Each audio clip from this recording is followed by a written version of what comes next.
This is Radio Now 95.3 FM. Come for the news, stay for informed conversations. Today in the news sees us go back to Plateau State. On Tuesday, the 23rd of January, Governor Caleb Mutfwang imposed a 24-hour curfew on Mangu local government area to stem a wave of violent attacks that included the deadly Christmas Eve attacks that claimed 150 lives. Now, 24 hours after this curfew was imposed, Mangu town in Mangu local government area made the news again as an attack by gunmen has reportedly claimed 30 lives. Our guest this morning is Joseph Adudu, the chief editor of African Drum magazine, and he joins us for an update on the state of affairs. Mr. Adudu, good morning and thank you for joining us on the conversation. Good morning. Yeah. Morning. Can you give us a quick overview of the situation from Mangu local government area? Well, information I've gotten this morning, there is still tension because there are still pockets of killings. Both the natives and the Muslim community are blaming the security of taking sides.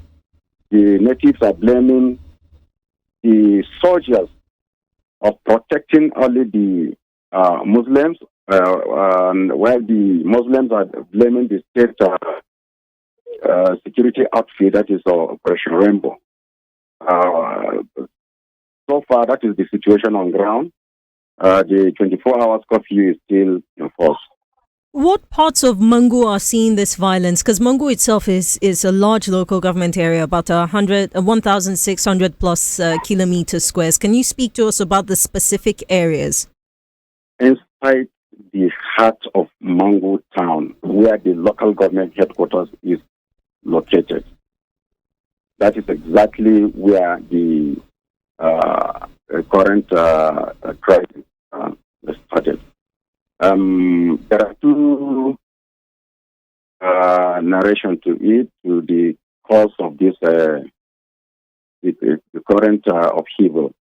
The first is that it all started when natives on Sunday were returning from mining activities and were ambushed. Two of them killed by suspected Fulani. That is the first version. The second version, which is the one given by the state government, that is the special advisor to the governor on security and home safety, Brigadier General Shippi. His version is that it was an altercation between two people, Fulani Hada, who was crossing the main road with the cattle, and a native who was riding a motorbike. So while crossing the main road with the cattle, there was traffic. It caused traffic congestion. So the whole thing started with exchange of words, and the Swin Mali, the Muslim, especially the Fulani Muslim from the Fulani extraction, came to their own. Likewise, the natives, and that is how it escalated. So you mentioned that there's still tension in Mangu local government area. What has been the response of security operatives since this began on Wednesday? Well, like I said, when it started, the response of the security was prompt. So, of course, one will say that they were able to bring the situation under control because the rate of attacks and killing, burning of houses and worship centers and churches, reduced, except, some pockets, just like I said, in which both sides, the followers of both religion were accusing both security, military, and then the state house, the Plateau State security outfit, that is the Operation Rainbow. But the response of the security was prompt. Mr. Adudu, I want to take you back a moment. And even in this comment, you just mentioned the religions at play. I mean, is this a religious crisis? Because you started off with, especially the second narrative, the right-of-way issue, which the state government official came out and attributed to this wave of violence. If that's the case, then we can't really call this a religious crisis, can we? Well, on the surface, so it seems, because when you have the victims belonging to both religion, Christian and Islam, and also the destruction, that has to do with centers, churches, and mosques. And what else will you say if not to say that a religion crisis? But of course, when you look deeply, especially from the recent findings, independent findings, especially by my publication, you find out that there is more to it than meets the eye. Just like I told you, the other narration, which says that two natives were coming from mining activities. I think of recent, the last 10 years, what happened in Congo is one can use the state of killings on the plateau to that kind of scenario. Most of the killings that took place in Kanam local government, most of the killings that took place in Wase local government, and the killings that have taken place in Bokos, Mangu, and some part of Riam local government, you realize that these are areas that have to do with mining activities. And so there has been this struggle of control by the natives and the Fulanis of these areas. That one is established. Again, you also find out that there is also this attempt of land grabbing. That too is established, because as I speak to you, for the past 7 to 8 years, some people have been living in IDP camps. So when there is this kind of crisis, of course, the natives have also, they have been shouting that the fight has not been like the one that was in the last 20 years. Because what is happening now is that machineries are hired from, places, to come and attack the natives. And when they move, now they occupy, those foreigners occupy their lands. And so these are the two, issues that can be said to be the remote causes of. Mr. Adudu, have the authorities, the state government, confirmed any of these speculations? Well, maybe you have to do that, but it's no longer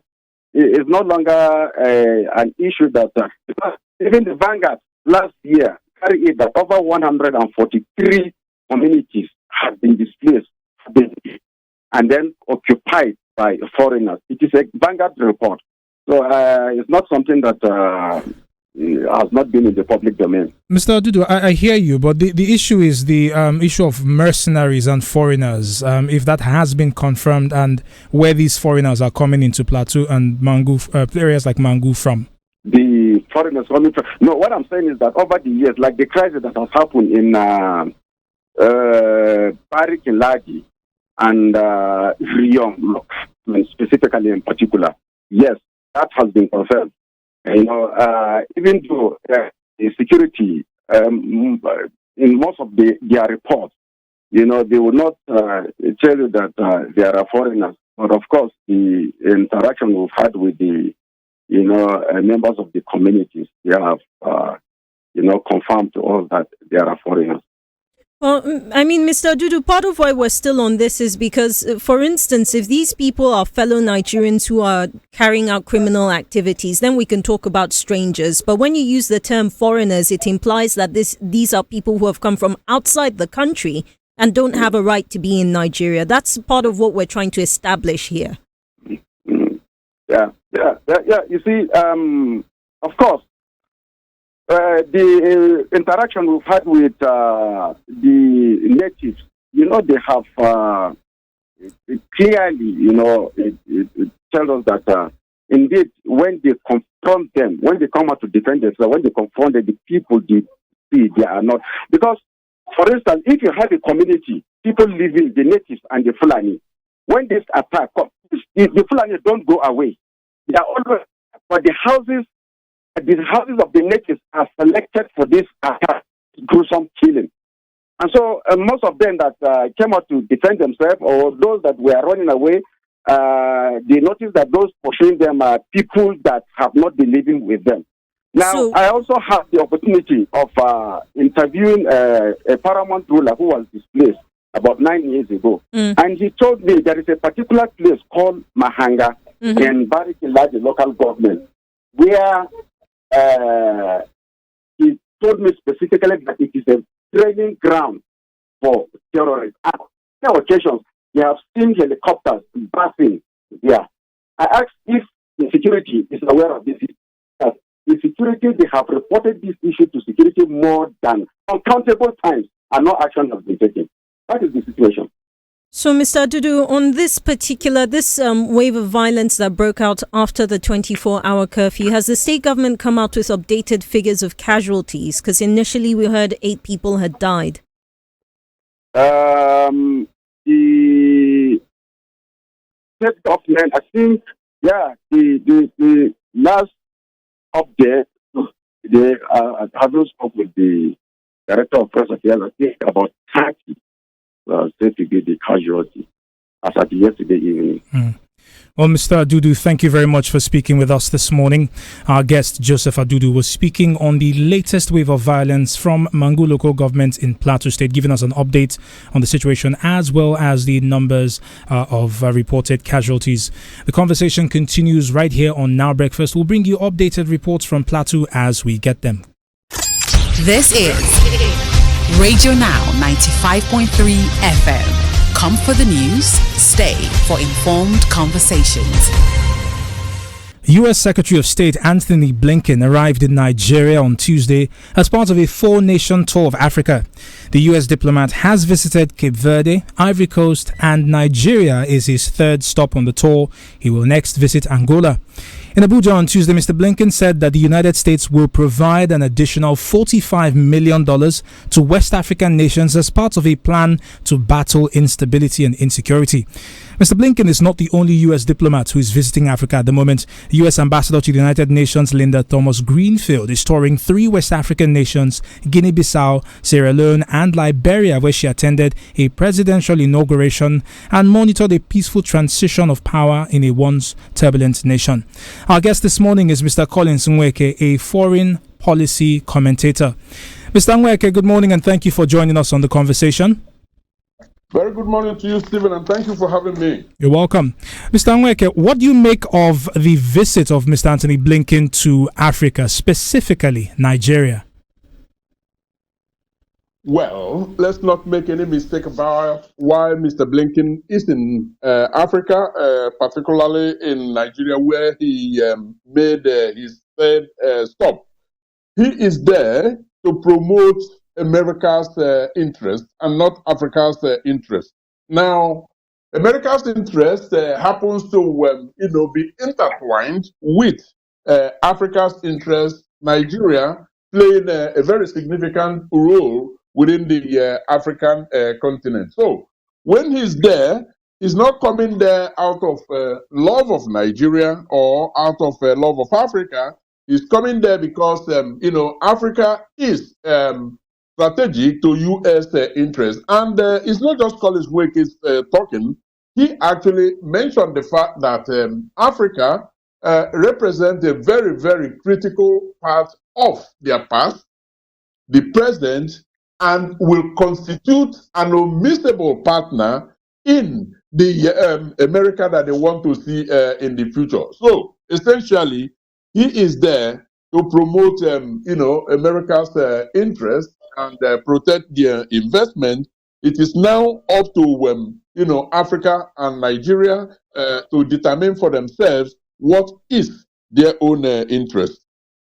Mr. Nweke, it's been a while since Nigeria saw a top U.S. diplomat come to visit the country. I wonder what you think says about this current administration and what sort of posturing they've taken that has made America consider Nigeria, in quote, consider Nigeria once again. I thank you, Nabila, for that question. I do not think that the visit of Blinken was occasioned by any action or lack of it that the current Nigerian government has taken. No, it is simply timely. Timely in the sense that in diplomacy, follow-up is very, very important. Now, you will recall that in December 2022, if I'm not mistaken, there was this African Leaders US Summit where they converged in Washington. Quite a number of things, were discussed that, required follow-up. But in the meantime, there have been, serious security challenges with, military seizure of power in a number of countries in the West Africa sub region, and so there comes then the need for the U.S. to strengthen their relationship with Africa, particularly if you consider the sort of inroads that countries like China, Turkey, Russia are making in Africa, and so there is this battle of influence, between the big powers, the United States and China, and Africa, who will have the best influence. So these are all the reasons that occasioned the visit, and not particularly out of what the current administration of Nigeria has done or hasn't done. It's interesting you raised security, because one of the things he did was to pledge a $45 million security fund. But also, he did have a sit down with media. This was sometime yesterday. He spoke with the journalist John Momo, and one of the questions that was put to him was about whether they were trying to counter the inroads of countries like Russia and China. Expectedly, he said it wasn't about that the US is simply trying to strengthen ties, XYZ, the typical rhetoric you hear from such a diplomat. I wonder what you think we should take out of this. What we should take out of this is that there is no Father Christmas game being played here by the United States of America when they added 45 billion to the funds that has already been made available, now totaling somewhere around 300 million. So it is there not for African leaders to use such funds to better their lot, but actually to invest it more in securing Africa. And then the question you ask yourself is, of what value is peace in Africa to the United States of America? Yes, I understand that America has that ambition of being the beacon of democracy, the hope of the world and all of that. And indeed, they put resources here and there to promote that image. But at the same time, let's also remember that, Africa, Nigeria particularly, is a very major trading partner. And you want peace in any place that you are targeting to put your money in. And so the 45 million coming together in a pot of nearly 300 million is part of their investment in securing a peaceful Africa to further American trade. It is as simple as that. And so he can deny the fact that they are also part of their target is to increase their influence in Africa, countering players like China. But again, that is indeed the situation. But you see, the space is broad enough to contain all players if Africa can realize that. And so when they do that, when Africa does that under the leadership of Nigeria, what they ought to do is determine for themselves what value the relationship with each of these countries bring to their own table, and that is what they should be promoting in such meetings. Mr. Nweke, thank you very much for speaking with us this morning. Our guest on the conversation is Mr. Collins Nweke. He is a foreign policy commentator speaking on the visit of U.S. Secretary of State Antony Blinken to 4 African nations, including Nigeria. Do stay with us. The conversation continues on Now Breakfast. This is Radio Now 95.3 FM. Come for the news, stay for informed conversations. Mr. Patrick Salia is a journalist, with the Sierra Leone Broadcasting Corporation, and he joins us this morning to speak on the case of former President Ernest Koroma, who has been permitted to travel to Nigeria for medical reasons. Mr. Salia, good morning, and thank you for joining us on the conversation. Stephen, thank you for your audience to join us too.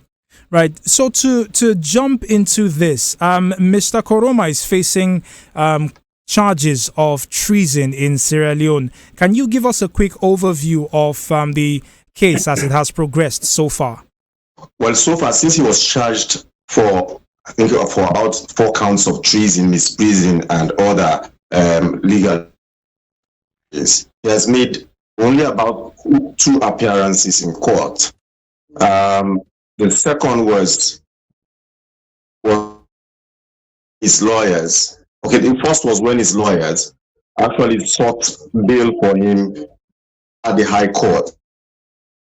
He was standing trial, or is still standing trial at the magistrate court, but the magistrate court does not have the powers to grant bail on his allegations. So his lawyers, on his first appearance in court, ran straight to court and sought bail for him. So the condition was they give him 10 individuals to visit him, members, party officials, and 1 or 2 professionals, medical and likewise, visit his home where he was kept under house arrest by the state. So on the 17th, fast forward, on the 17th, when he was due to make another appearance, his lawyers went straight to High Court to seek variation of that bail because his Dr. Russell had put out about 10 health conditions which he said the former president, Dr. Ernest Koroma, was being treated for, and his health condition was. So that medical report that was prepared by his doctor, Dr. Russell, was what was used by his lawyers to go for that bail variation at the High Court before Justice Taylor. So the bail condition was granted for him to travel out of the country precisely to Nigeria for medical attention. Now, I apologize for interrupting you. Did Mr. Koroma present any signs of ill health prior to the application for this medical vacation to Nigeria? Well, physically, outwardly, not exactly to the public. But his doctor, Dr. Russell, who presented that report, said he has been enduring this, including diabetes. He has been enduring some of these health conditions for some time now. And if he's kept under that strict condition, it might deteriorate and whatever. But publicly, outwardly, he has not demonstrated any of deteriorating health condition. And as my former president is a man who has been seen by the public to be a very physical person who has been physically active in physical exercise.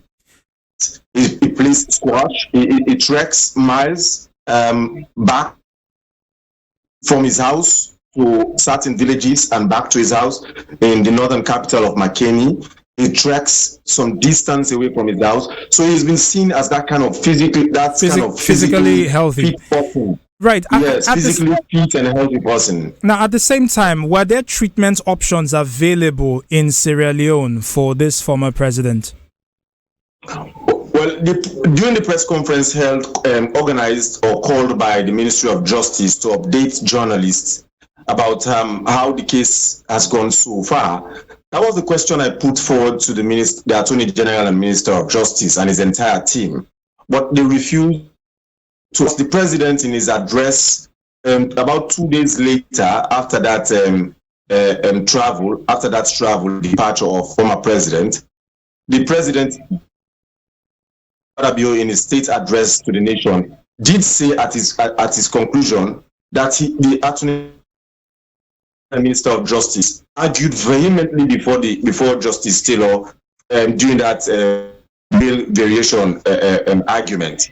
So when I asked the Minister of Justice what was that vehement argument he put up, and whether the argument included an alternative for the doctors to rather travel from Nigeria to come to Sierra Leone, he did not answer.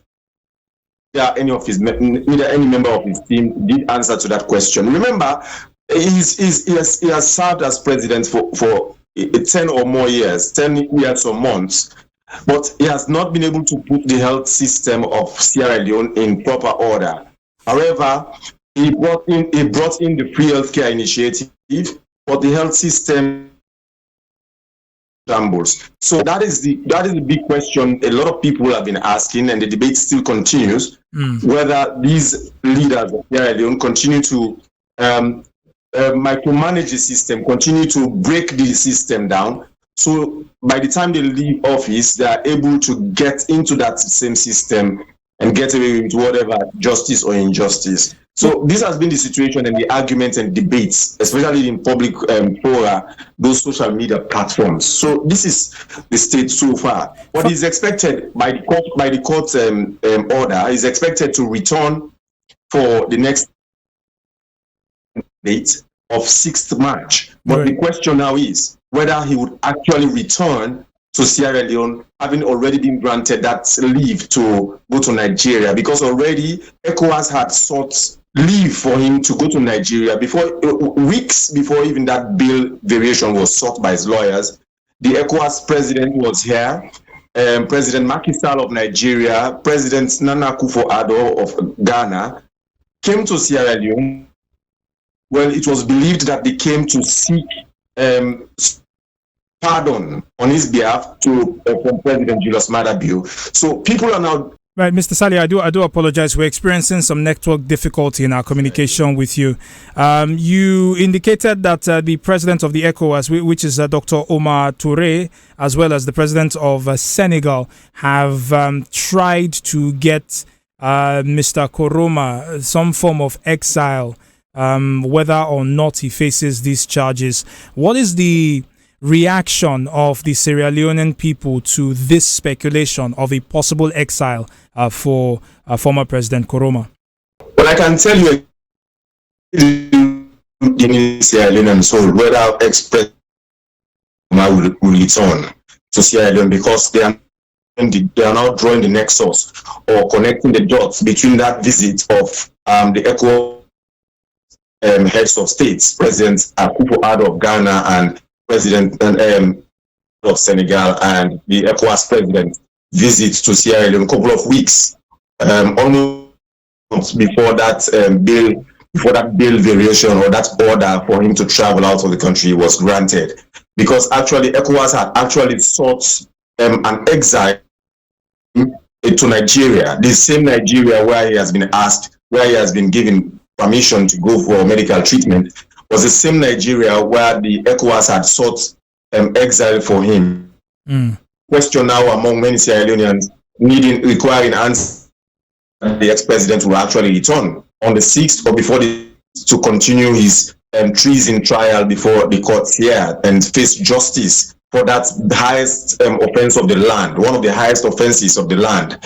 So it's a question now of wait and see among Sierra Leoneans, even though government officials who speak for the government are saying that regardless of whatever the situation, he will make it back and he will face justice. Remember, the former president is not only facing justice for the treason trial of the November 26, 2023 incidents in Freetown, where there was breach of security and looting of the armory in Freetown, but also he actually ordered by the Court of Appeal to pay $135,000 refund to the state, money he was said to have illegally ordered or approved in loan while he was president of the country, among several other cases of corruption and abuse of office that he was alleged committed during his tenure as president. That immunity of a president was very recently on 20th December, stripped of him by the Court of Appeal. So he's been left as a naked statesman, or as a naked former head of state before the populace, which he once served. Mr. Salia, thank you very much for speaking with us on this conversation this morning. Our guest is Mr. Patrick Salia. He is a journalist with the Sierra Leone Broadcasting Corporation. He joined us to speak on the medical visit of former President Ernest Koroma to Nigeria. The former president is facing charges of treason in his home country. This is Radio Now 95.3 FM.